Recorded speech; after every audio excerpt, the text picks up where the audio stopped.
don't block the path of inquiry. Don't lay down rules that make it impossible for people to ask important questions.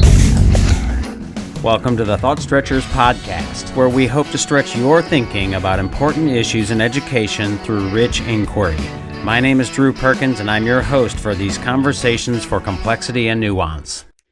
In this episode, you will hear a reflective conversation, salon-style, about cognitive load theory with Dylan Wiliam, Oliver Caviglioli, Carl Hendrick, Christian Bokhove, and myself. And I really enjoyed this conversation for a number of reasons, but not the least of which is that it really embodies and exemplifies what we're after here at Thought Stretchers Education, which is to unpack the complexity and nuance of things and get away from more dichotomous thinking and instead focus on a yes and approach, which thinks more about what desirable academic outcomes we're after and then what are the instructional approaches that teachers should use. As you'll hear, we do this with cognitive load theory and then start building upon that thinking and think about attention and engagement and some other things, including the role of direct or explicit instruction and inquiry and looking at a bigger picture as opposed to just the smaller parts. If you'd like a summary of this conversation, we have published a blog piece, which is a summary generated by Gemini AI with some questions also generated by Gemini AI. You can find that on our website at wegrowteachers.com.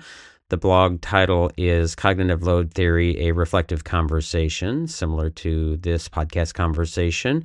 And of course, I encourage you to look at our professional development there. No doubt, if you're interested in these kinds of conversations, you are likely to be a fan of or an advocate of cognitive science and science of learning. And you may be wondering why someone like myself is advocating for and having conversations and publishing content about things that fall in those realms, because our work tends to be more inquiry-based and project-based learning and a bit more constructivist. I think it's important to note that these things are not exclusive, nor should they be. That would be an example of that dichotomous thinking. And so not only is it important to engage with people and thinkers in ways and on things that you might disagree with, it's also important to consider and think about education as a spectrum, and again, thinking about the desirable academic outcomes. And for any constructivist, inquiry-based educators out there who are dismissive of cognitive science, I would disagree with that, and our work reflects that when we work with teachers and schools.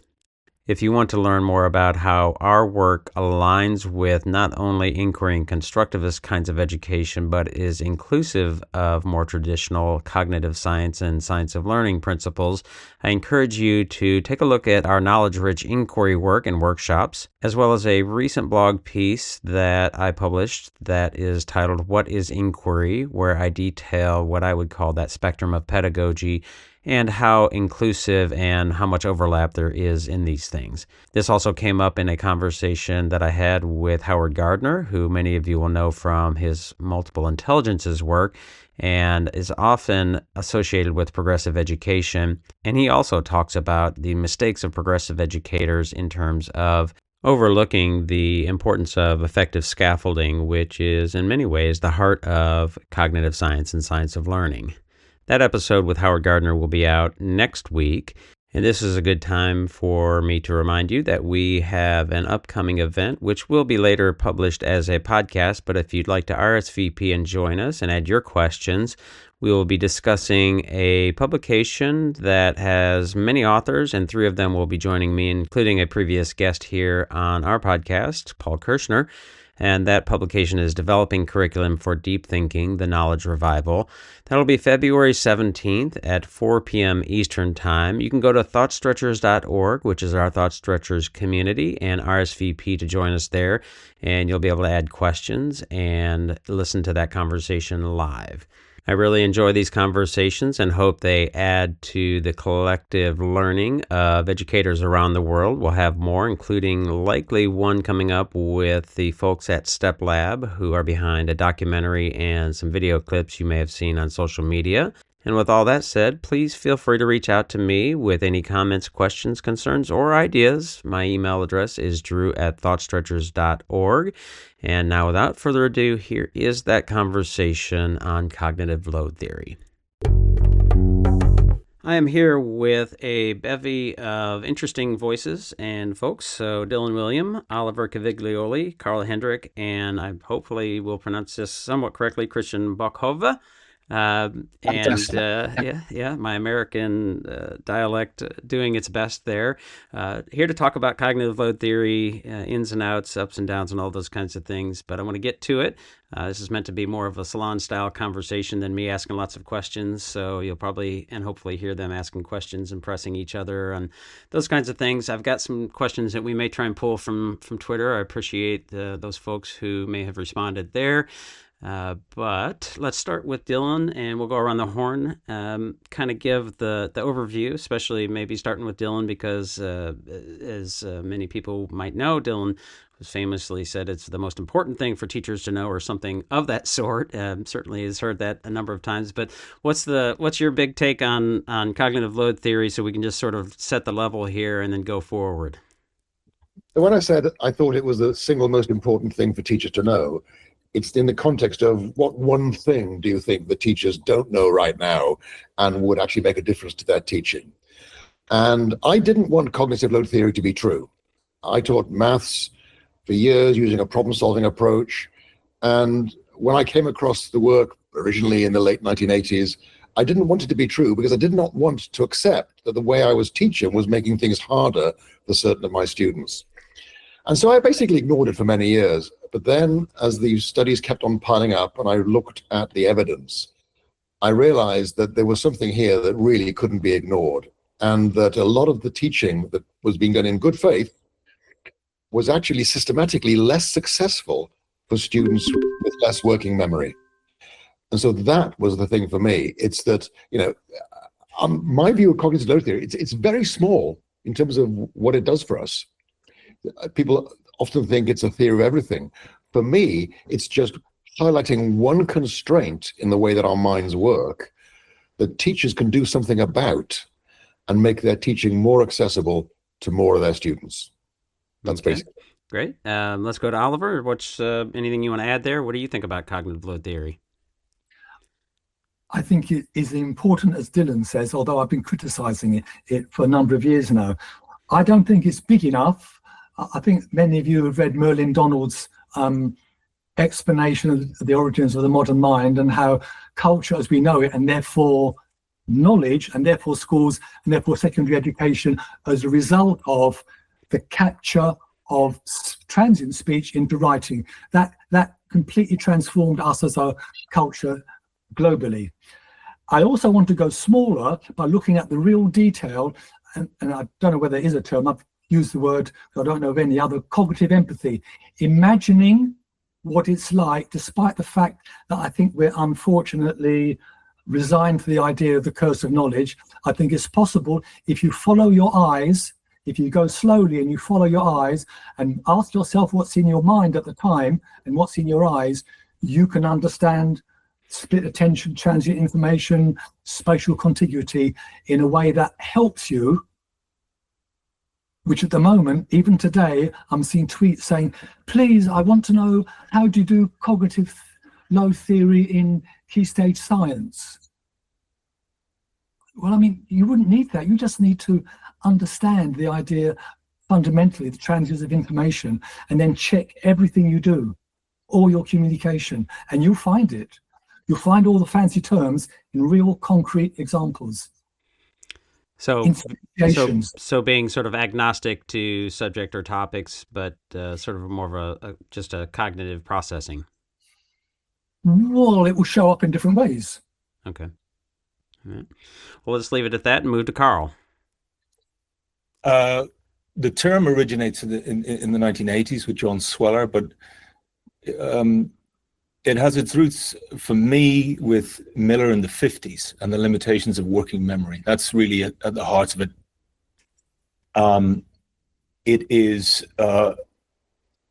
It has a number of effects. It has a certain predictive power about what might happen.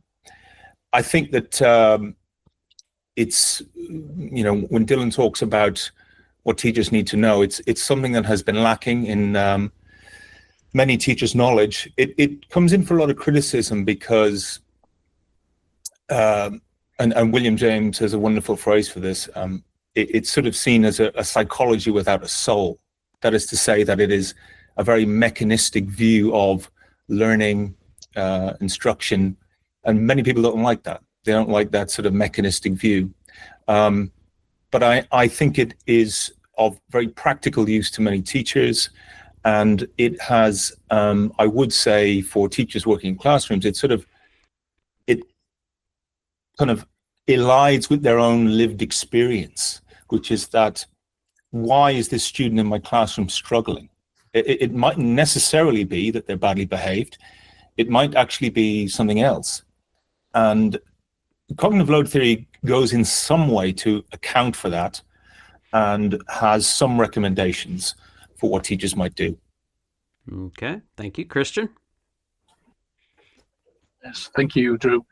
I had to go back when I first was confronted with cognitive load theory, and it actually was in the final years of my PhD, where sort of expertise reversal was taking place. So the best students in my study didn't do as well, and it probably was exactly that. But I would say that it's a useful instructional theory, and like Carl, based on the limitations of working memory.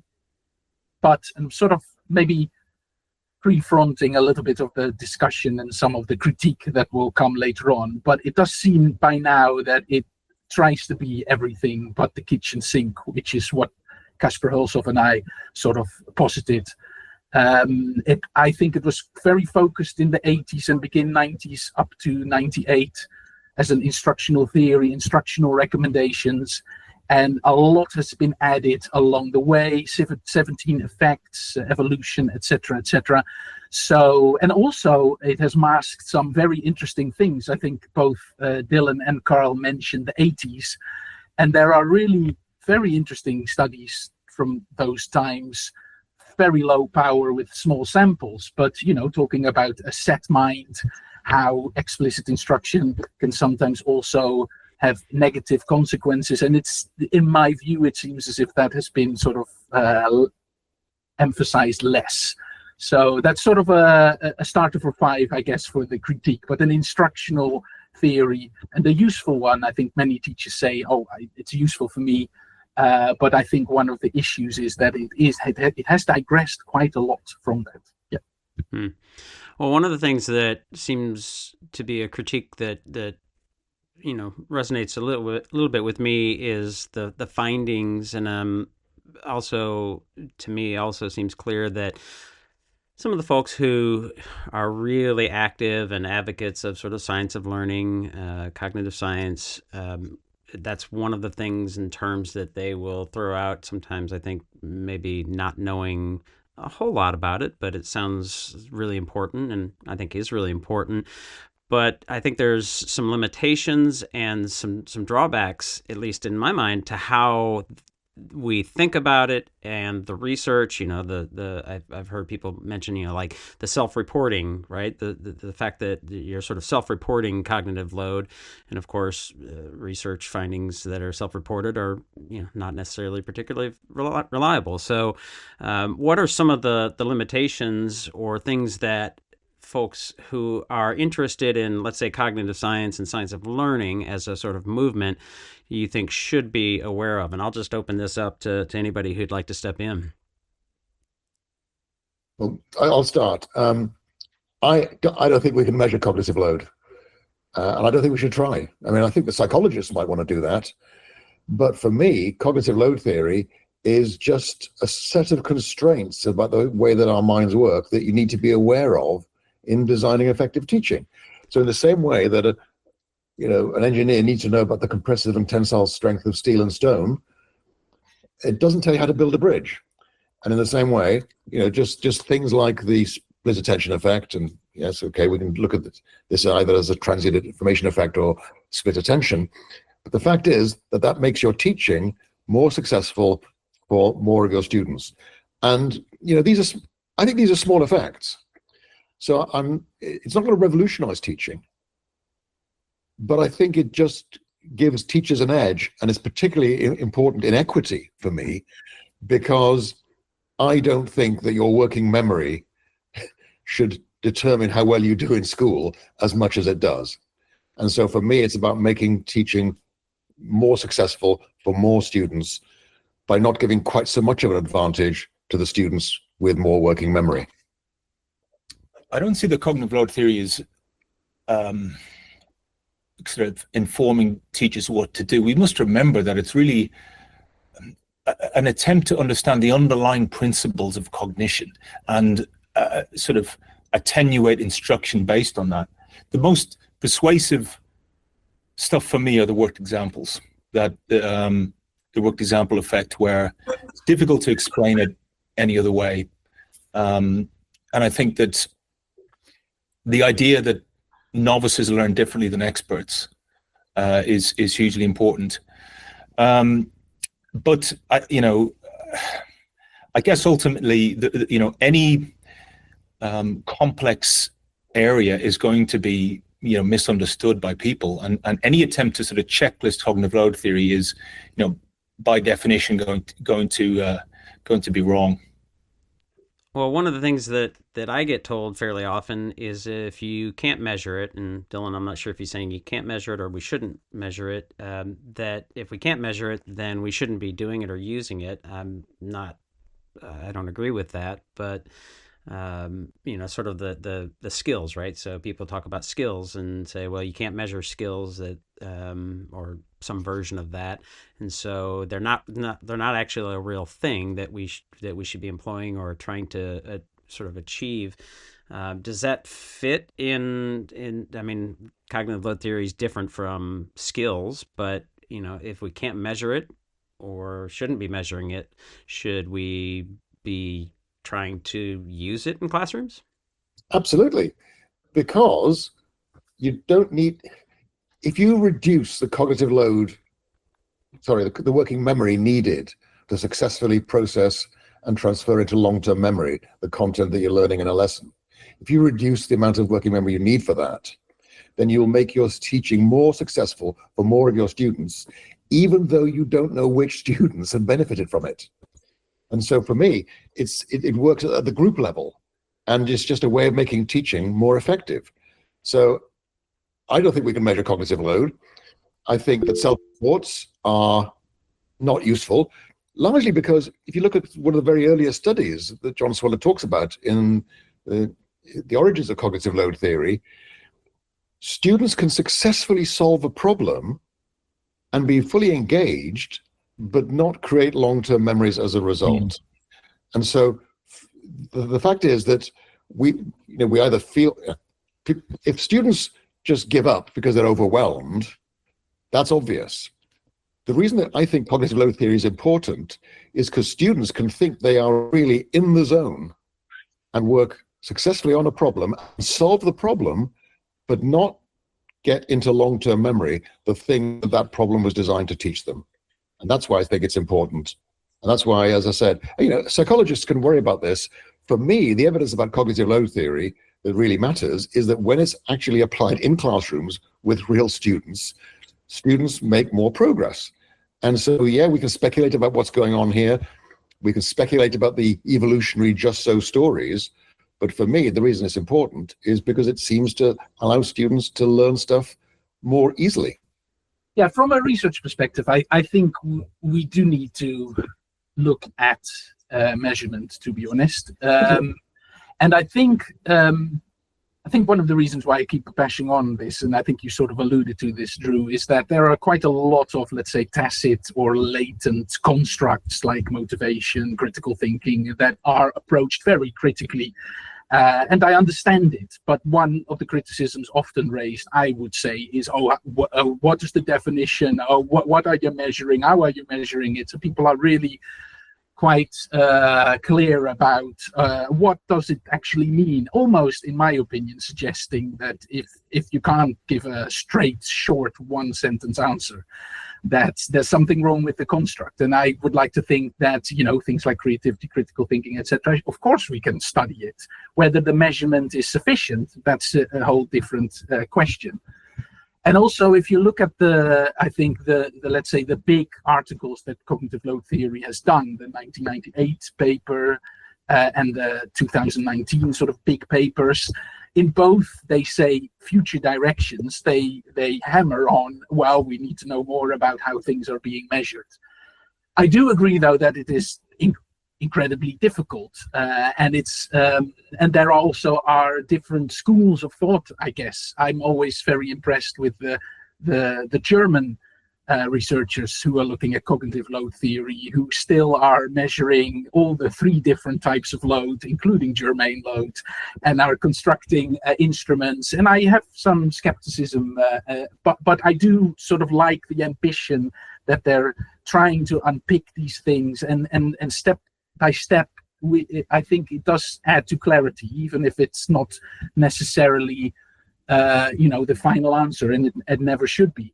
And then on the other hand, you've got people that I think even Sweller and Kalyuga and all the other sort of big leading names are citing as well, Jimmy Lepping, who basically abandoned completely the attempts to measure cognitive load and calls it, I think, a measurement practice going nowhere, even likening it to learning styles, which I find always really funny that he put it in a chapter together with that. I don't agree with that, but I do think that, having the ambition to measure it and looking at different ways and looking at complexity, like element interactivity, looking at the complexity of materials, and also perhaps, eye tracking, etc., they're all pretty flawed. But I do think that we need to continue to try and find out what is going on, because I think that's just human nature. Yeah. Oliver, you have anything you want to add here? The other side, I want to look at the application of it. I think what's missing are instructional designers. Because the big picture is, I see what we're really talking about is human beings capturing speech, transient speech, and putting it onto paper and screen. So the problem is we don't know enough about how to capture it and how to display it and how to talk about it. That comes up in work examples. You're capturing it, but it's the skill of how much do you show and when do you speak. So, for example, I still think it's the best video in education, Fred Jones, who I'd heard Doug Limoff had based a lot of his work on. He spent his life working with children with autism, and there's a video on YouTube. He looked at worked examples, and he does a long multiplication, whatever fashion it is, and what he's doing it very slowly. But actually what happens is you have another manifestation of the transient information, because step 2 overlays on step 1, and step 3 overlays on step 1 and 2. So in the end, although all the figures are there, you don't see them separately on their own. Their being as a whole integrated unit and nothing else around it has disappeared. So he has a way of showing a picture for every step, which is no different to recently. I'd seen it for a long time ago, and luckily the last Olympics I saw it. They showed the javelin. If you're teaching the javelin, you could just model it all the time and I won't get any better because it's too fast. So they show you, like Wallace and Gromit, it's stop motion, boom, boom, boom. And you see in that 2-second throw, there's 7 stages. So that's what Fred Jones did with worked examples. And I don't know why people haven't responded to that who are into cognitive load. For me, it's a massive contribution. Yeah. So the big challenge is, we can capture speech, we have captured speech, but we don't know enough about layout, graphics, eye tracking, picture for every, all that is still, to me, undeveloped, and we're daft to assume that the researchers can tell us. It's the teachers and the experts in information designers who'll do that, with a background in psychology, background in typography, and they bring them all together. And I don't see that we've used them. and we should bring them on board. I'm consistently amazed by people from other fields who seem to instinctively apply these principles, such as elite level sport, for example. I remember talking to a football coach, semi-professional. He was making the point that the thing that distinguishes really good players and effective teams is decision making, because when you get to that elite level, a lot of the players are they're at a very similar level.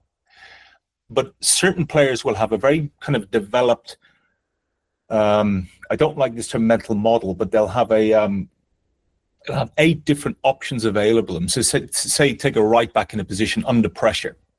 Really top footballers have a sort of, they understand it horizontally, as it were. They have a very kind of rich understanding of different decisions they could make. And so I think that also applies to teachers. So for me, what cognitive load theory does is it gives you that sort of underlying framework through which you can make better decisions about how learning happens in a classroom. That's interesting. You mentioned athletics, and somebody had asked about it in terms of, I think, teaching of music.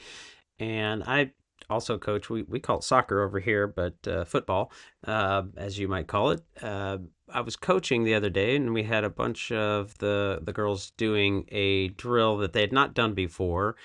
And I started thinking about cognitive load, and I thought, okay, so what they're trying to do here is think about the mechanics of the drill, but we are also asking them to think about the mechanics of their, whatever we're asking them to do, the first touch and, the passing and accuracy and all of those kinds of things. And it led me to wonder about the role, if in fact you think that that's a matter of cognitive load. I'm curious if you all would agree with that. But then also, what are some of the things that can reduce that cognitive load, whether it's in that setting or in a classroom setting, right? So the one, which would be practice, right? Doing that drill over and over so that you would know, you wouldn't have to think about the drill. But are there people who have maybe a higher processor speed that can think about more things at once, so they can sort of engage in both of those things at the same time, and there isn't as much of a cognitive load? So I'm curious if any of you have any thoughts about that. So just to respond to that, this coach, he didn't actually do repetitive drills over and over again. He did what I only understood later was a really interesting form of interleaving. So they did little very short drills of passing and moving, and he would vary the conditions under which those boys were learning that skill. And so they were learning to adapt and, in a very real sense, transfer a particular skill into novel situations.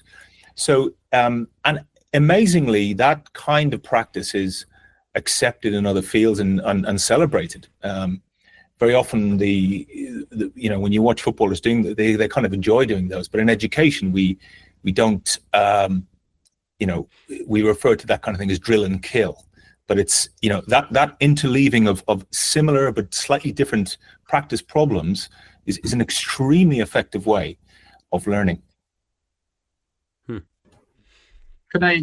So one thing that I've always been, I could basically say that all of this involves load in some sense or other, to be honest. So I'm not precious about that. I'm happy to say that. But what I find really interesting is that, to me, this also links to the discussion about sort of sub-skills and sort of the larger performance that we want students to do in the end. And I've always been rather surprised, to be honest, that in my opinion, sometimes the emphasis has been a little bit too much on small steps. Small steps together do not necessarily make the final performance, right? I think some books have likened it with sports, for example, that, if you do the sprints and if you do the first touch of the ball, and then the sum of these sub skills will make you a great football player. But of course, you also have to rehearse, in my opinion, also the complete performance, which is basically play a lot of games, maybe in a smaller pitch first, maybe a larger pitch, but the whole game. I'm teaching my son how to drive the first time, you just, and there's a clutch, and you need to do too many things at the same time. So the motor stalls 6 times within 30 minutes because there's too much to do. But it would be insane, I think, if I would try to do everything separately and then expect that in the end the performance will come together perfectly. So, and I think there has been a bit of a risk that the emphasis is so much on the small steps and break it up in small steps. I think Rosenshine as well, and I think also one of the cognitive load theory or people who use that sometimes say, oh, just break it down in smaller steps. That there is absolutely, in my opinion, a risk that you lose the bigger picture. Christian, would you say that it's not the steps, but that rather the sequence of the steps and how they accumulate? And also, a quick question: when you're teaching someone to drive, would you teach them those elements sort of first? As in, would you advise? You wouldn't advise discovery learning to teach someone to drive. You'd probably say, this is what you'd separate them out, and then the idea is that it's how those elements interrelate and build cohere. Yes. Yeah. No, I would agree with that, to be honest. And there's a lot of sequencing. People like to make fun sometimes of Bruner, for example. Yeah. Because discovery learning, right? He's discovery learning. Yeah. But scaffolding, which you also talked about, right, is I think exactly this sequencing, making sure there is enough guidance at the right time. I think, and in some groups that can be after one lesson, they could already be scaffolded enough to do stuff on their own. And sometimes you continue 3 years later, it's still a challenge. So absolutely, the sequencing as well. I think Renkel is very well known in the sort of cognitive load theory world as well, and with regard to the sequencing. So absolutely, and whether you call it interleaving, etc. And yes, I did show, of course, the clutch, and you have to put the clutch and you have to change the gear at the same time. And if you don't, that's so absolutely, there's absolutely explicit instruction there as well. But sequence in such a way that the point on the horizon is the whole performance in the end, right? And that it's not. And I know that is often said, but I'm not always sure whether it's still always a point on the horizon, and you can sort of lose this bigger picture if you focus too much on the separate subskills. I think that's a fair point. But if the constituent subskills are important for driving, for example, we might do much better if we taught them separately. The problem with driving is that most people learn to drive by actually moving a couple of tons of metal around, and they're having to do all at the same time. So it might be better to actually have a simulator where all you'd learn to do for the first half hour is change gear. So you listen to the engine, decide when it's the right time to change gear. And so those things become automatic. But I think Carl's absolutely right. The crucial thing is, yes, let's break things down to get the constituent steps, but then we also have to integrate them back up together again. And it's that kind of putting things back together. And the place I see that done best is in baseball coaching, with a double play, for example, where you actually break it down into small steps, but then you build them back up again. And so it's about the articulation of all those things together. And then it becomes one thing, which is that fluid movement that goes back to the point that Carl was making earlier, which is that we are misled if we look at experts and derive our methods of instruction from trying to copy the work of experts, because that's not how they got there. There's also a very hasn't a lot of this been covered in both sports coaching? So a lot of what you've been talking is open and closed skills. So with closed skills, there's no decision to be involved. So there's the question of sequencing correctly, and the question of sequencing was covered back in the 70s in behaviourism in special schools. A lot of this, I'm just hearing special schools. You're talking about backward chaining. I mean, do you know the word backward chaining? You either do forward chaining or backward chaining. Yeah. So you scaffold them at the beginning bit so they finish it completely, or vice versa. So it's pretty old hat behavioural technology in terms of special schools. Yeah. Dylan, on the your last point there, the other one I like to think about there is a drummer. So if you and we've been musicians, there's sort of 4 different things that you're doing, and they're all very different. But if you were to practice, hitting the bass drum for half an hour and kind of getting that in time, the global skill, which I think maybe is to take Christian's point, is it's not isolated. It works only in tandem with your hand on the hi-hat and your left hand on the snare drum. Yeah. So actually, it's in the same way. I think that one massive lethal mutation at the minute is in retrieval practice. I'm seeing a lot of schools where they're using retrieval practice, and at best it's busy work. Mm-hmm. And it's I think, as Christian said, you're okay. Breaking things down into small steps is good. Retrieval practice is good. Therefore, we'll just do retrieval practice at the start of every lesson without thinking about how they all might, link together. But that analogy of the drummer, I think, is helpful, because the constituent parts are one thing, and then there's almost 4 of them. But then the 5th one is them working in synergy, and the steps to get towards mastery looks different than the final global skill itself. Well, I think drumming's interesting because you actually mentioned what the 4 different limbs are doing, and I think that's not very interesting. The drumming is interesting because of the articulation between what the different limbs are doing. Yeah. So I think there are certain things that benefit from being broken down. In other words, you can break them down, drill them at a constituent level, and then build them up. And I think there are probably other things, like, for example, the paradiddle in drumming, where that makes no sense at all. So the unit of analysis needs to be that higher integrated level. And I think good teaching is partly about deciding what kind of thing this is. Is this a thing where breaking it down helps, or is the gestalt so kind of complex that breaking it down into its constituent parts doesn't get you any advancement in skill?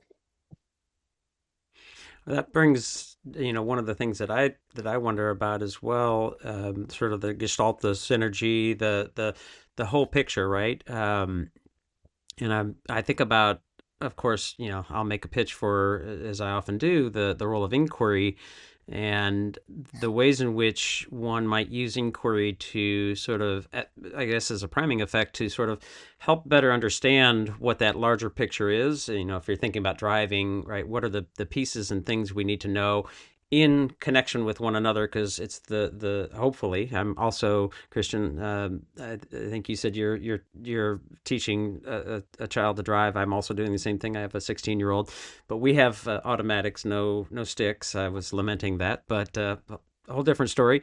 But the sum is hopefully greater than the parts, right? And add to that, you could practice all of those things, and I think your point is well taken, Dylan, to break those things down. I could see how that would be valuable, and then putting them back together in the whole. But you can't break down. I suppose you could break down maybe the sort of emotional stress of getting out in front of other big 2,000-pound pieces of metal coming at you, not to mention my stress as in the passenger seat there, right? But that seems obvious to me to be, presenting at least some sort of cognitive load in terms of being able to put those pieces together. But again, sort of getting back to the inquiry piece of like, what would we need to know and be able to do in order to drive effectively, and effectively being a really important piece here, not just drive, but do it without getting into an accident and getting a ticket and all those kinds of things, and having a sense of identifying all of those pieces that one might need to do, and then that being sort of the roadmap and being a picture of that sort of gestalt, if you will. Does that make sense? Yeah, but for me, cognitive load theory just simply doesn't apply in those areas. For me, it's just a useful thing when you've decided, I want these students to learn how to solve quadratic equations. And so therefore, and Paul has written about this recently, we need to recognize the role of motivation in this as well. But cognitive load theory only bites, really, when you have a very clear goal. It's quite limited, generally, and also it involves step-by-step procedures. that you basically want to control the schemas that the students are building. And so, I mean, the problem with the worked example effect is that most people think that it just means doing worked examples. You know, the teachers demonstrates one and then students do 20 in their seats. And of course, the point that Sweller makes there is that the schemas that the students build are random and less likely to be effective. And if you want students to build the right schemas, then, you know, build them step by step systematically. But I also think that increasingly these days, we need students leaving school happy to carry on learning for the rest of their lives. And therefore, I'm actually prepared to trade off a bit of achievement for maintaining that curiosity and the fascination for learning that every 5-year-old has, but the schools successfully beat out of children by the time they're 18. So, you know, we have to, it's always in this broader context. And I just think the cognitive load theory gives you an edge when you have a very clear set of outcomes that you want, and it only bites at those times. It isn't everything. It's not a theory of everything. It's just a set of constraints that will help you be slightly more effective. Does cognitive load theory, in the opinion of you all, does it necessarily mean that, or I guess lead to the conclusion that direct and or explicit instruction, small d, direct instruction and explicit instruction are necessary, or let me put it that way, this way, the best that we should be using all of the time? Or does it, you know, you're talking about motivation, I've talked about inquiry.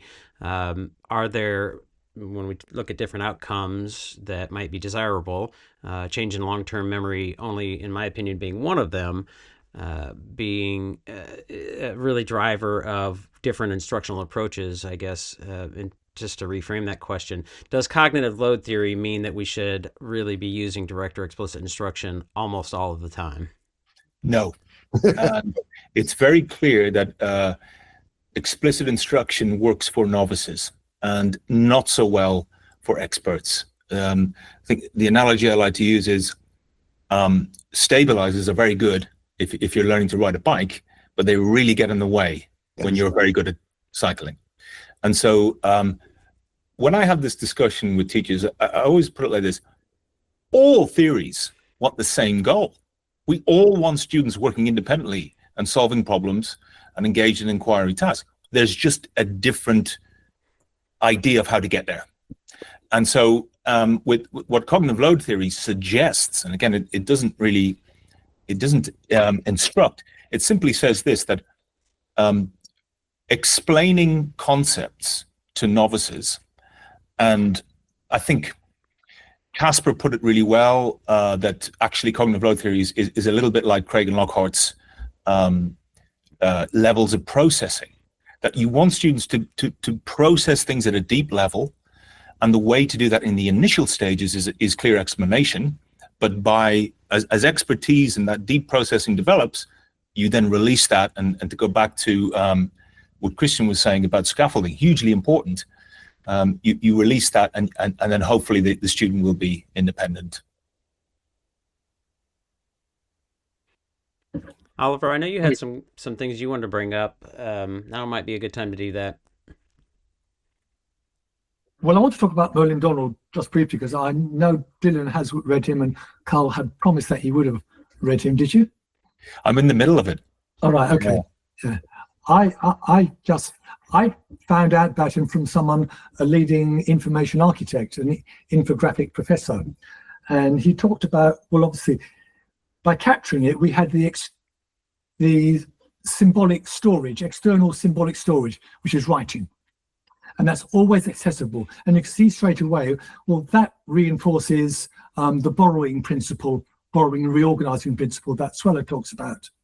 And then the bit that I found really remarkable is the bit in front of you is your external memory field. He says that is the same thing, in effect, as your working memory.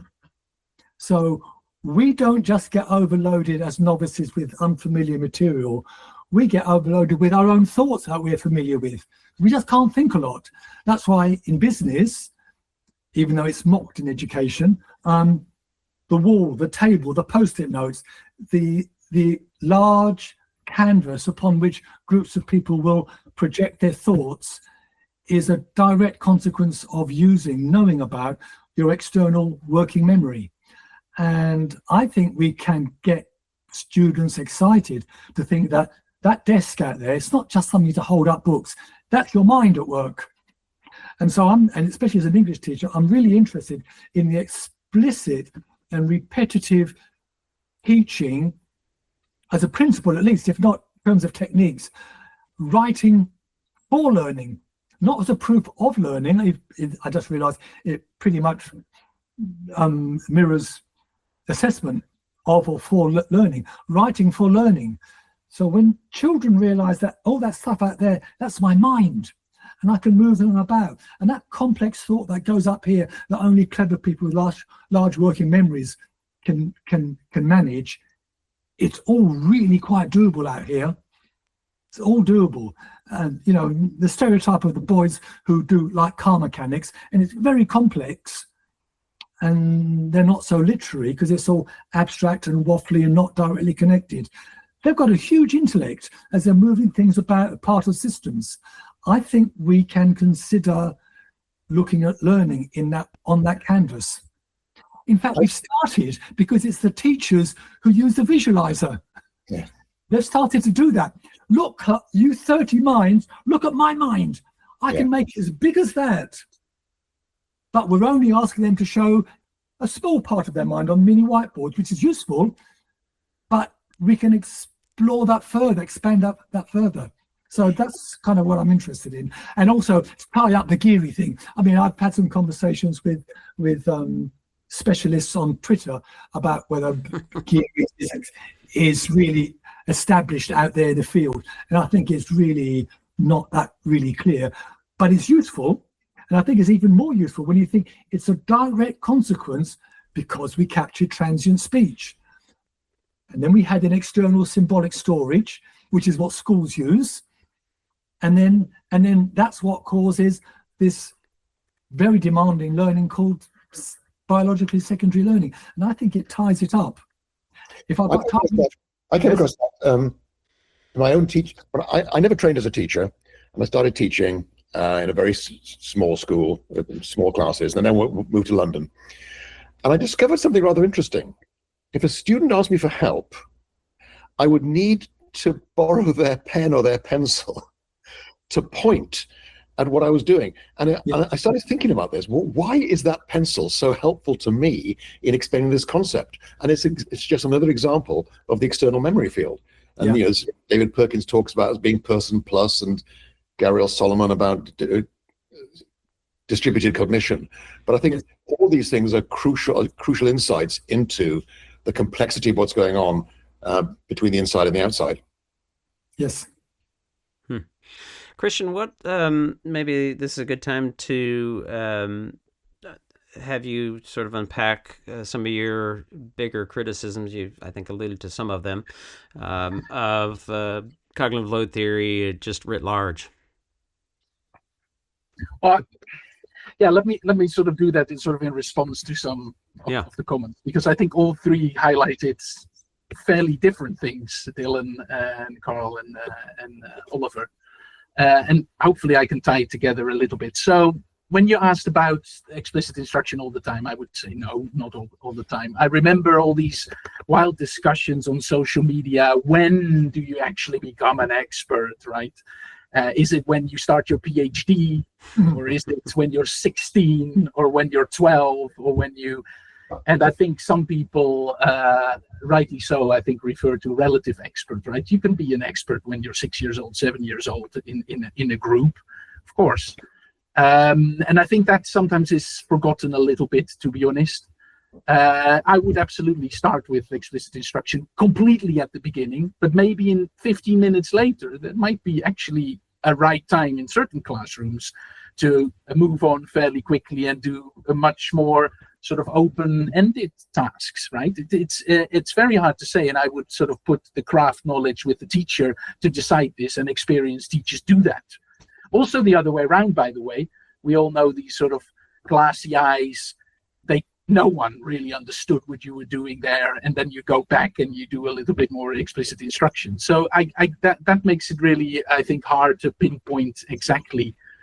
One thing that I think is a little bit under rewarded, so this as a sort of a criticism, if you look at the 80s work, and I already alluded to a set mind, and after Dylan, who mentioned Gestalt, I will mention Einstellung as a good English word.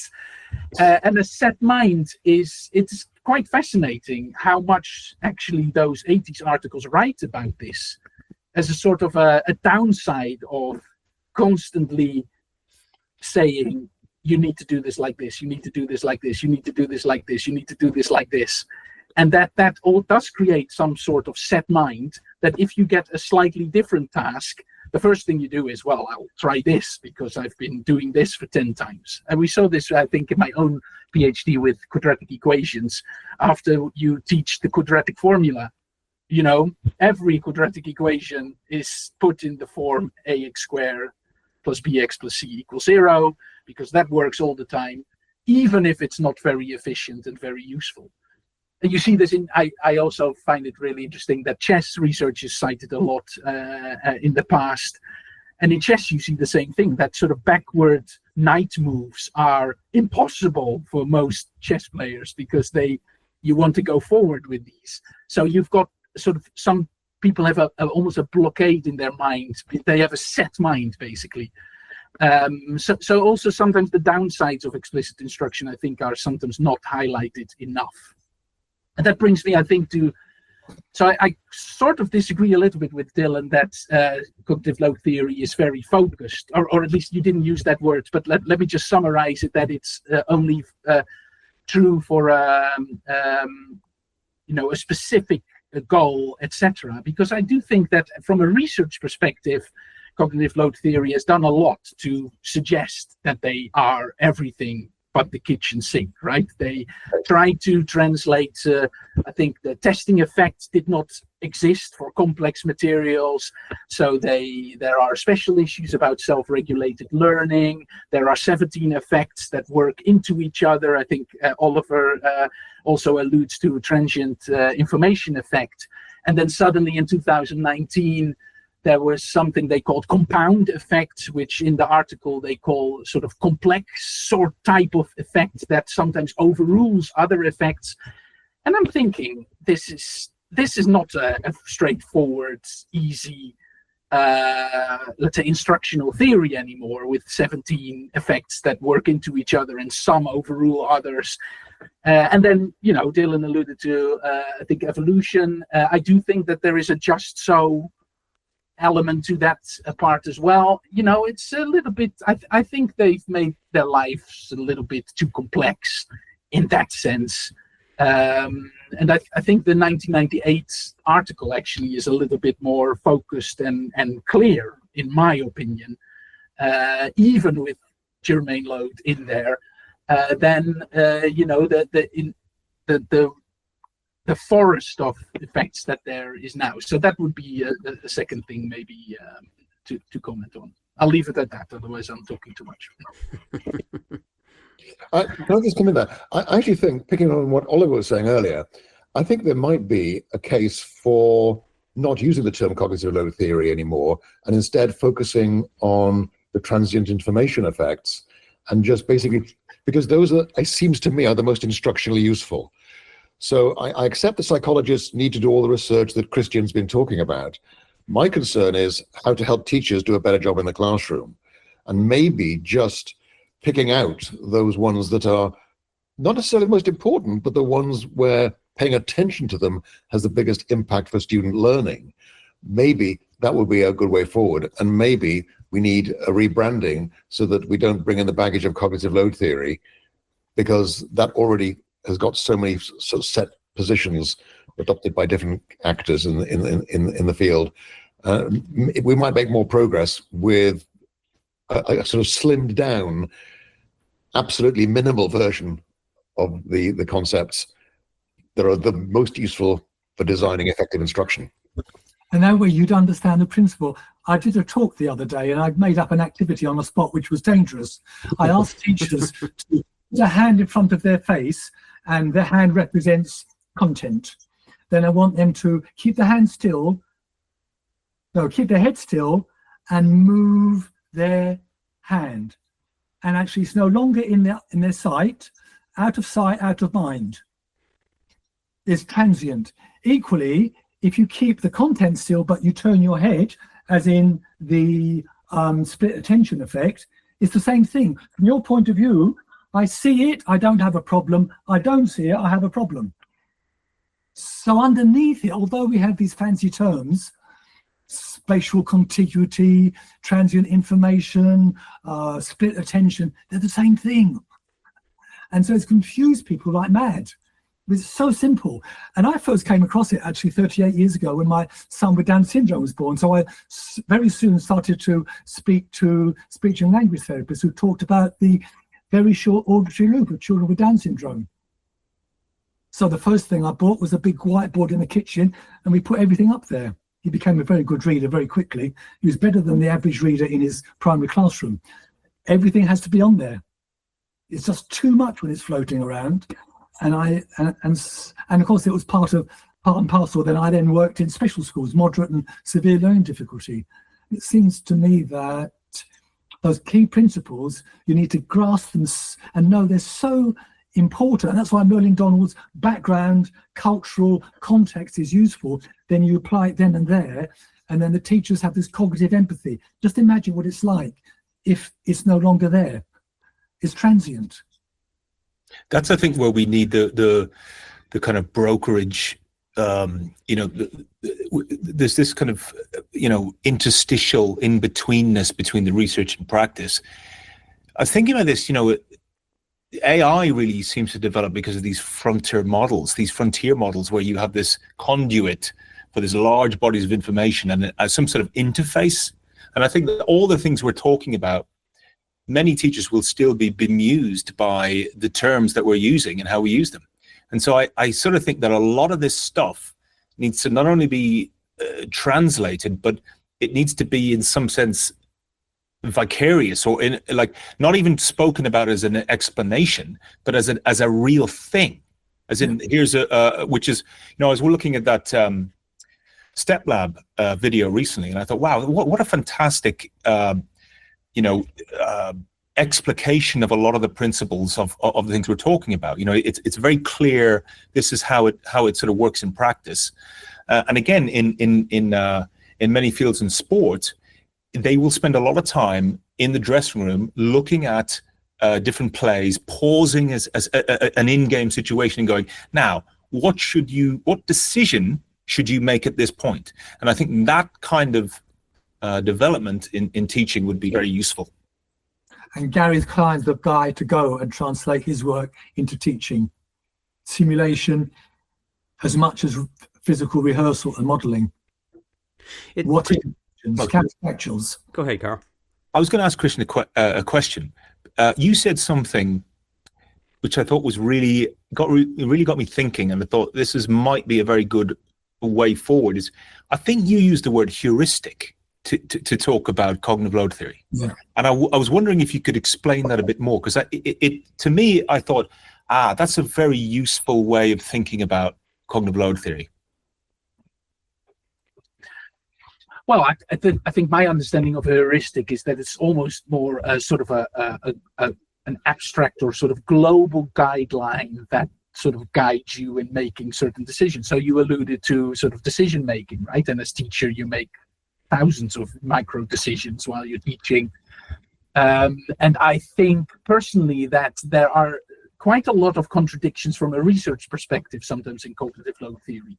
But I have absolutely no problem that if, of course, let's say the principle is we need to design slides and instruction that is clear, etc., and that doesn't overload students, etc., etc. These are statements that, almost seem trivial, but I think are quite useful to articulate sometimes. And whether we say that is because they reduce extraneous load or whatever, that's neither here or there.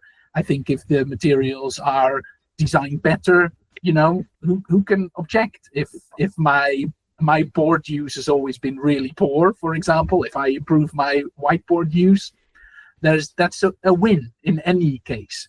So with heuristic, I sort of see, and I think actually teachers do this automatically to some extent, I must say, especially experienced teachers, that you've got these rules of thumb that you use in the moment, and that make good teachers good teachers. And I think some of these can be translated quite easily within cognitive load theory. And I think the advantage of doing that, rather than constantly saying, "Oh, I'm using evidence-informed principles to design my teaching," I don't believe it. It's not really true, in my opinion, because the guidelines and even the research findings are not that crystal clear, to be honest. That's what I mean. Can I say something about sort of Oliver? So one interesting thing that I saw you say, and I think you've said that in the past as well, because some people feel that because I'm criticizing cognitive load theory, I'm sort of completely against the theory, etc., etc. And that's not the case. I've got other things to do, to be honest, but I enjoy reading this stuff, right? It's all fine. But what I find quite remarkable is sometimes that there are certain effects, for example, that are put more on a pedestal than others. And that I find quite remarkable. I think, Oliver, you have alluded, of course, to transient information, but also human movement. I think you've alluded to that quite a lot. But what I thought is quite an intriguing one, is the self-management effect, which is a compound effect. So according to the theory, it is a complex one that sometimes overrules others. And if you read the actual text of that effect, it basically says that if you are you can teach students that if they encounter ill-designed instructional materials, like materials that have split attention effect, that you can actually self-manage, that you don't get overloaded, which I think is, dare I say, self-regulation, right? Which is sometimes seen quite negatively. I would love a bit more attention for some of these, let's say, if we do maintain the 17 effects, and take them all seriously rather than some that are highlighted. I also think it prevents some of these what are they called? Dylan, you refer to them a lot, and you, Carl, you as well, when they are perverted, these principles. Yeah, exactly. Yeah, that's and you are very nicely, Dylan, always credit the right people. I will forget this, so I'll let you say who actually said that for the first time. So just look at the whole picture, really. Yeah. Christian, I had a thought of creating a little booklet for students for what to do when your teacher doesn't employ cognitive load theory principles. So they do this, it's wrong. You have this problem. Here's how to get around it. Because your teacher doesn't know, but you can. Well, but the thing that's been striking me about this conversation, that going forward, might be that to change the focus from a cognitive load to attention. So one of the things that we never train teachers. Teachers implicitly realize that their teaching is going to be more successful if the students are attending to the things that the teacher wants them to attend to. In fact, that's all this gets learned. But we don't actually use this idea of attention systematically in the way that we design our lesson plans or our interactive teaching. And maybe a focus on attention. What are students attending to? What are you supporting them to attend to? Some people's job is the discipline of attention, and that's what's called UX designers. Yes. Experience design. That's they use all the principles, they use it as a heuristic because they know what they're after. They're after their attention, and then they guide them next to this bit. Isn't that what teaching is? Yes, but the point I'm making is that maybe focusing a series of workshops for teachers around the idea of attention. Yes. How to get students to attend, then I think a lot of the other things will just fall into place. These are just examples of ways to make sure the attention is in the right place. But follow that through. But so follow that through, Dylan. Then, if that's the goal, it isn't. If I could just kind of pick a hole in that. So what do we want them to attend to? Isn't that then you're then into discussions about curriculum, but then also students could be paying attention and also learning nothing. they can because of the cognitive load, the cognitive overload. So for me, none of this bites until the teacher is clear about what it is they want their students to get better at. Right.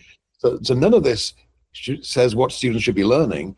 The teacher has to decide that, and usually has to make compromises, because in every system that I've studied, there's too much content to get through. And therefore, the teacher has to be selective about which aspects they place greater attention to. So all my work on formative assessment, all this stuff, doesn't even begin to bite until you yourself are clear about what it is you want your students to get better at. And then I think just helping teachers design ways of getting students' attention. And you're right, the classic finding in cognitive load theory is that you can be attending and trying really hard, but because you're cognitively overloaded, you don't learn.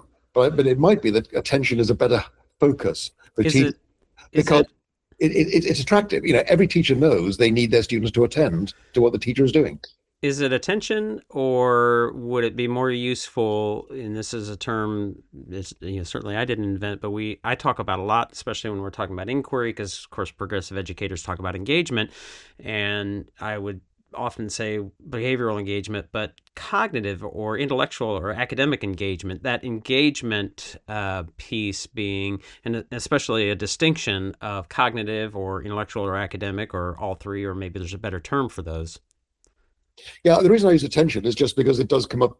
It's getting quite a lot of attention in psychology right now, and I just think that it might be a useful way of introducing it, because people are already talking about engagement, and they would bring too much of their own baggage to it. That's all. I think any kind of initiative in education should be caveated with the question: how easy is it for teachers to get this wrong? And one of the things with things like attention and engagement is you see many atrocities committed in the name of these type of things.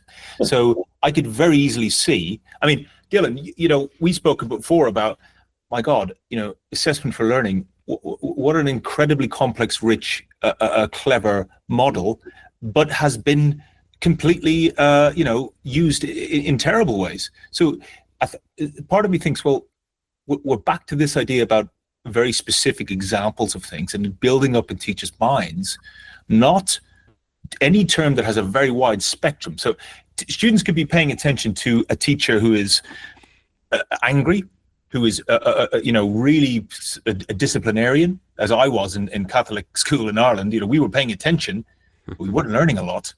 And then you have the sort of the teacher dressed up as Darth Vader, and all the kids are paying attention, but again, learning very little. So I wonder, is it, to consider not so much how to get things right, but how could we get them wrong?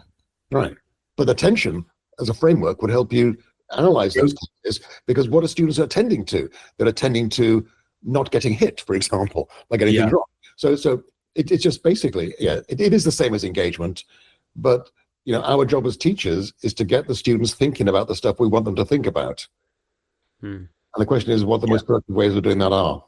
Yeah, I've tried to make a distinction. I think some people find it maybe confusing, and perhaps it is, but a difference between thinking and learning, right? That we as an outcome, we want engagement, which again, behavioral, but cognitive, intellectual, academic. But I also want my students to think about and think in ways I want them to think, and learn about and learn the things that I want them to learn. And Dylan, to your point, I think that distinction, while making it more difficult, I think, or making it more complex, which then opens it up to more problems and more ways to get it wrong, Carl, to me it makes more sense, and we want teachers to think about all of those complexities. I would. So I completely understand all the arguments about certain words, and I would be the first one, as some know, to be bring up words like definition, etc., etc.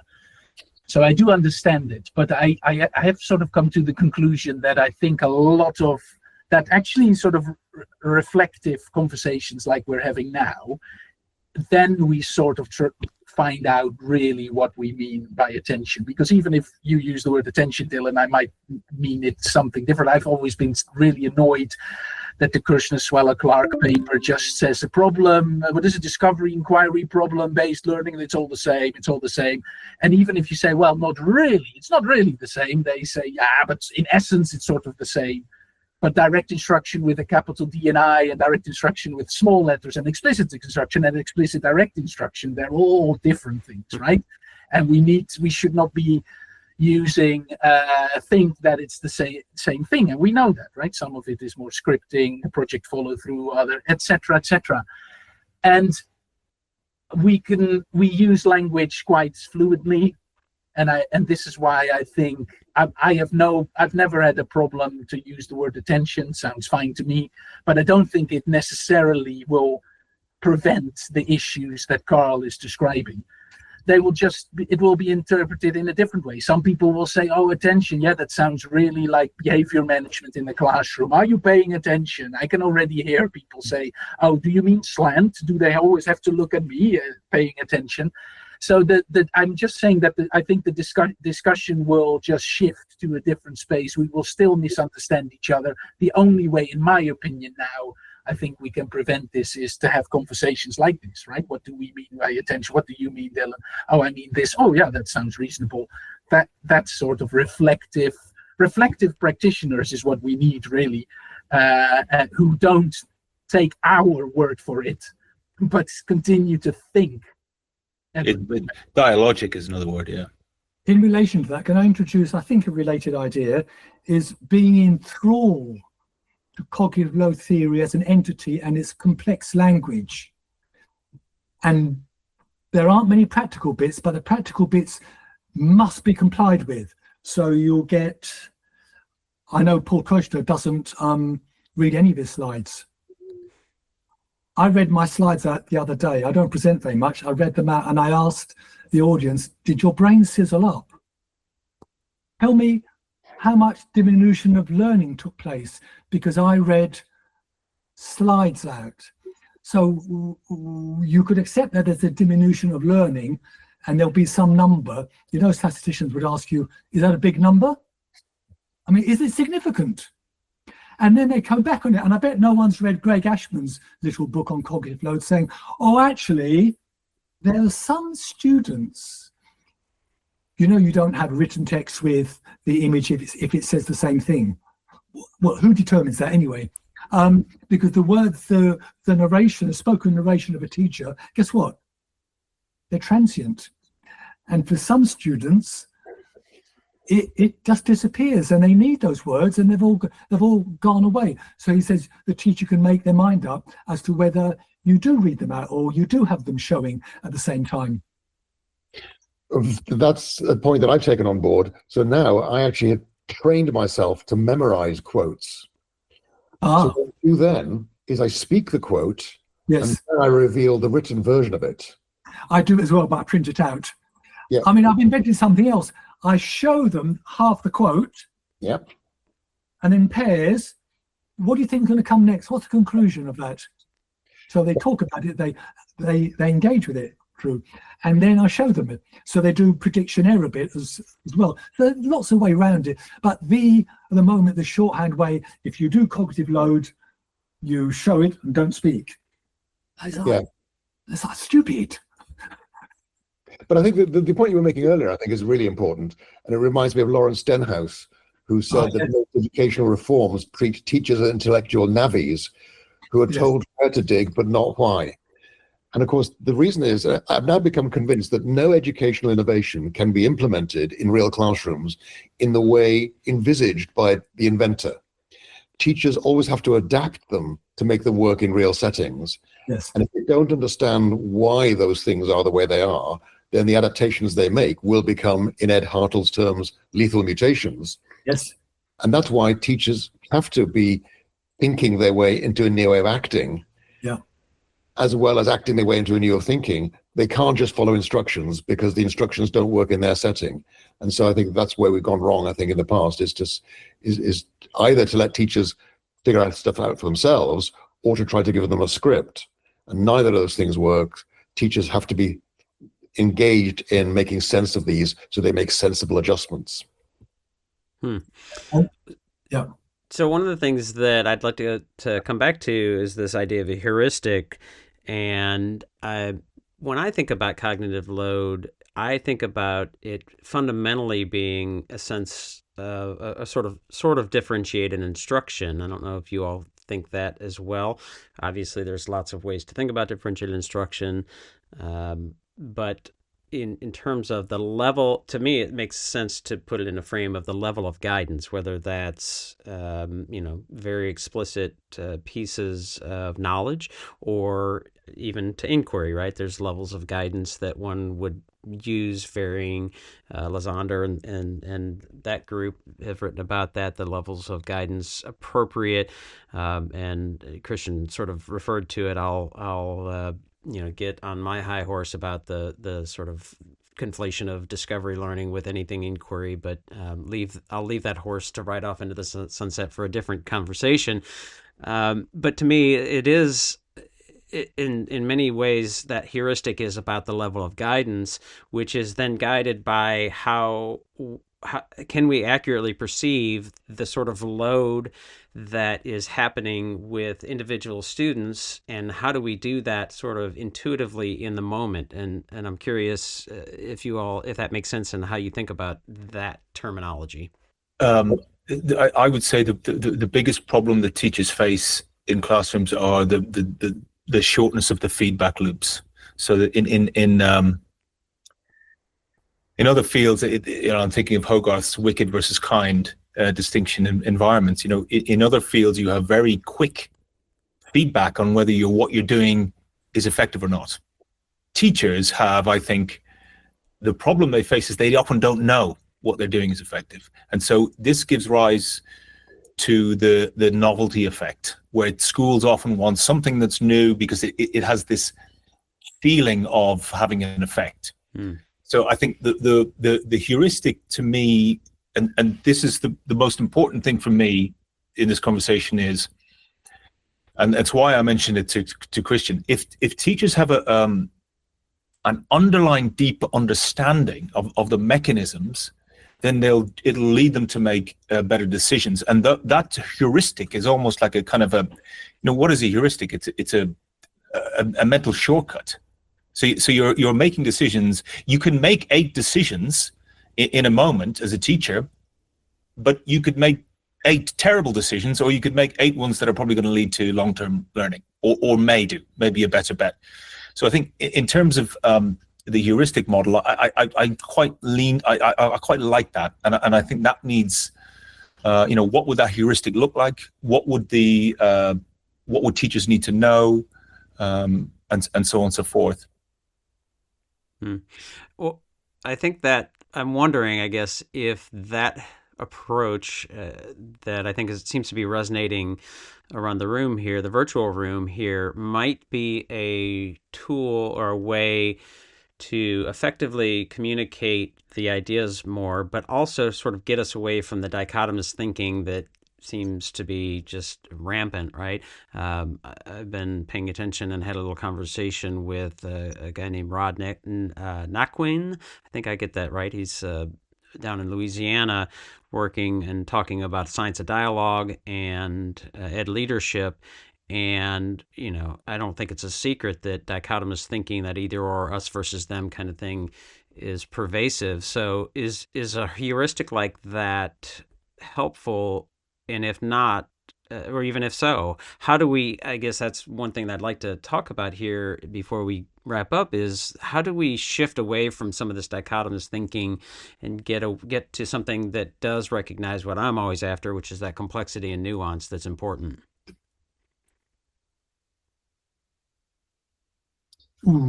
I have some.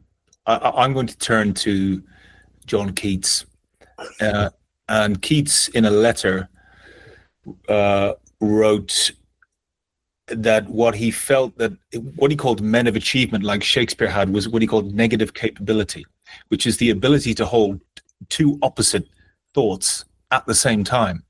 And the person who I think rendered that the best in literature is Shakespeare, but we need to bear in mind that actually two opposite things can be true at the same time. Learning can be difficult in the short term, but also lead to long-term gain. This is what Paul and I are working on. Is there's a lot of sort of paradoxes, and I'm not sure paradox is the right word, but contradictions, and the acceptance of those contradictions, to accept that there are two opposite things. Lastly, Christian there talked about these conversations. I absolutely agree. And Rod's work brings us to the dialogic. To me, Mikhail Bakhtin is a really important philosopher, because he said that meaning is made not in either spectrum, but in the in-betweenness. That's where we make sense of things. So in all the conversations we're having now, you can find a certain overlap that makes sense. And it's really any injunction that things have to be this way is invariably going to lead to disaster. So it's a conversation, and what is a dialogic conversation? It's ongoing. It's between two voices. So I absolutely agree with that idea.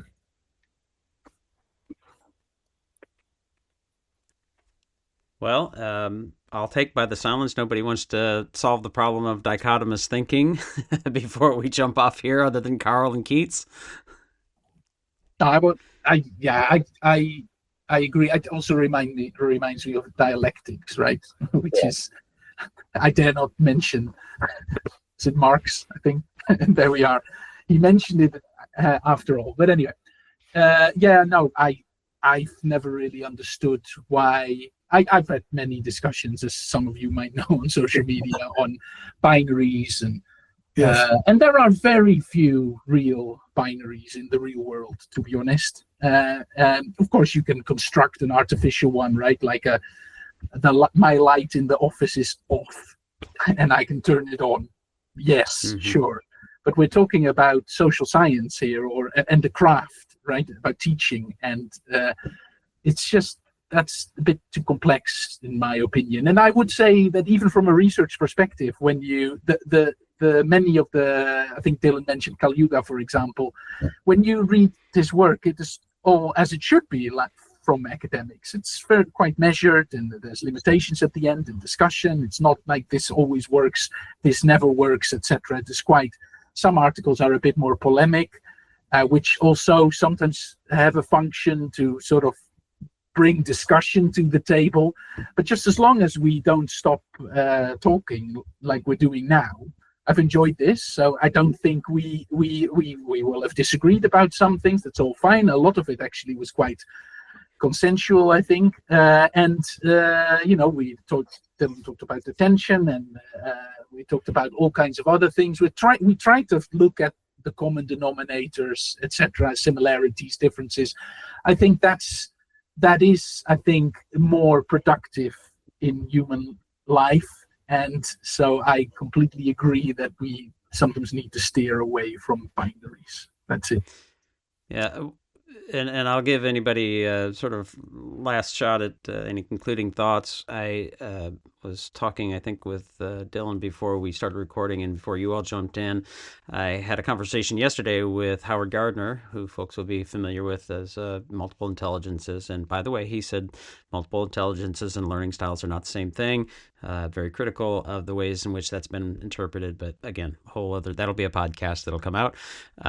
One thing that in his two recent books, looking back on his career, that I noticed he had talked about, and I don't remember exactly what he was referring to, but I thought, and I actually put on social media myself, the idea of being sort of dependent on something or enabled by something. And I, sort of used that in the context of science of learning, because I think obviously science of learning and cognitive science, whatever you want to call it, has great value. But we want to make sure, just like with anything, whether it's Dewey or Bruner or whoever, that you're enabled and using it as a tool to to grow and be reflective and think more deeply about your craft, not dependent upon it. And I just have so many concerns from some of the loudest voices, in this case, in the sort of cognitive science of learning movement, that it becomes, or it has become, or it is at least in danger of becoming sort of dependent and not enabled,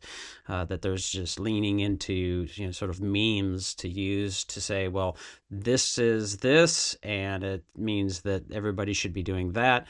And it's obviously much more complex than that. But that's my soapbox. Anybody want to add to that before we jump off? Well, I just want to say that I think these kinds of conversations are important for a couple of reasons. One is, for me, when I was an academic working in a university, people always talked about the role of research in teaching. But I always found that teaching was important in my research. So this idea of constantly trying to explain my thinking over and over again to different cohorts of students clarified my thinking. And so I think we can actually become more effective at framing these issues in ways that have more people getting the intention, the understanding that we intended. But I think the other thing we have to remember is that this conversation is never going to be perfect. And there's a lovely quote from Roger Shattuck, a philosopher, who says, "Words do not reflect the world, not because there is no real world, but because words are not mirrors." This idea that our language will never be adequate to encapsulate these things that we're talking about, because they're ultimately much more complex than language can capture, and just embracing that and doing what we can to help more people gain the insights that we want to share with them. Now I'm imagining you revealing that quote on a slide that you had obviously memorized. Oliver, anything you want to add before we jump off? Well, just to thank you for being generous, for allowing me to go on about my pet hobbies so much. And I also invite you to try that experiment. Yeah, okay. Move the hand, keep head still, or keep the hand still, move the head. It's the same. So I just want to finish off with teachers, what I mean by thinking, especially with my background in special schools, I don't know whether it's the term cognitive empathy, just really attempt, even though you think there's a curse of knowledge stopping you, it doesn't have to. Imagine what it's like having this and what they're seeing, where their eyes go. And you can go a long way to understanding it. A visceral sense. Well, thanks to all of you for joining. And yeah, I have been trying to, and think it's so important to continue to have these conversations of agreement, disagreement, and reflection. That kind of thing is certainly something that I've been trying to build. It's hard. I know we're all on Twitter/X and now Blue Sky, and lots of that happens there. The Thought Stretchers community, something that I'm trying to build. But again, thanks to all of you for joining and for the conversation. Thanks, Drew. Thanks all. My pleasure. Thank you. What we need to do is spend enough time together that we can start to translate our ideas into each other's language and include one another in this community of inquiry. And that is the work of love.